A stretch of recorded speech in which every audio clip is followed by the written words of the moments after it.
यात्रियों से खचाखच भरी ट्रेन में टीटी को एक पुराना फटा सा पर्स मिला। उसने पर्स को खोलकर यह पता लगाने की कोशिश की कि वह किसका है, लेकिन पर्स में ऐसा कुछ नहीं था जिससे कोई सुराग मिल सके। पर्स में कुछ पैसे और किसी सतगुरु साहिब की फोटो थी। फिर उस टीटी ने हवा में पर्स हिलाते हुए पूछा, यह किसका पर्स है? एक बूढ़ा यात्री बोला, यह मेरा पर्स है, इसे कृपया मुझे दे दें।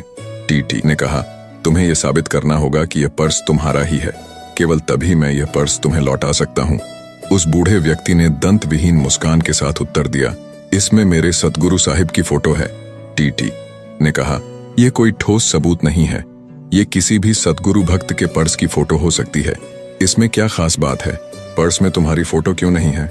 बूढ़ा व्यक्ति ठंडी गहरी सांस भरते हुए बोला, मैं तुम्हें बताता हूँ कि मेरा फोटो इस पर्स में क्यों नहीं है।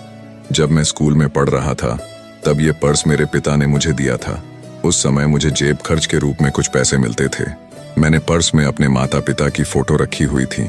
जब मैं किशोर अवस्था में पहुंचा, मैं अपनी कदकाठी पर मोहित था। मैंने पर्स में से माता पिता की फोटो हटाकर अपनी फोटो लगा ली। मैं अपने सुंदर चेहरे और काले घने बालों को देखकर खुश हुआ करता था। कुछ साल बाद मेरी शादी हो गई। मेरी पत्नी बहुत सुंदर थी और मैं उससे बहुत प्रेम करता था। मैंने पर्स में से अपनी फोटो हटाकर उसकी लगा ली। मैं घंटों उसके सुंदर चेहरे को निहारा करता। जब मेरी पहली संतान का जन्म हुआ तब मेरे जीवन का नया अध्याय शुरू हुआ।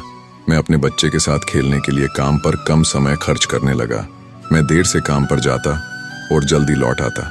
कहने की बात नहीं, अब मेरे पर्स में मेरे बच्चे की फोटो आ गई थी। बूढ़े व्यक्ति ने डबडबाती आंखों के साथ बोलना जारी रखा, कई वर्ष पहले मेरे माता पिता का स्वर्गवास हो गया। पिछले वर्ष मेरी पत्नी भी मेरा साथ छोड़ गई। मेरा इकलौता पुत्र अपने परिवार में व्यस्त है। उसके पास मेरी देखभाल का वक्त नहीं है।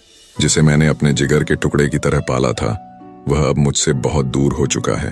अब मैंने अपने सतगुरु साहिब की फोटो पर्स में लगा ली है। अब जाकर मुझे एहसास हुआ है कि सतगुरु साहिब जी ही मेरे शाश्वत साथी हैं। वे हमेशा मेरे साथ रहेंगे। काश मुझे पहले ही यह एहसास हो गया होता। जैसा प्रेम मैंने अपने परिवार से किया, वैसा प्रेम यदि मैंने साहिब जी के साथ किया होता तो आज मैं इतना अकेला नहीं होता। टीटी ने उस बूढ़े व्यक्ति को पर्स लौटा दिया।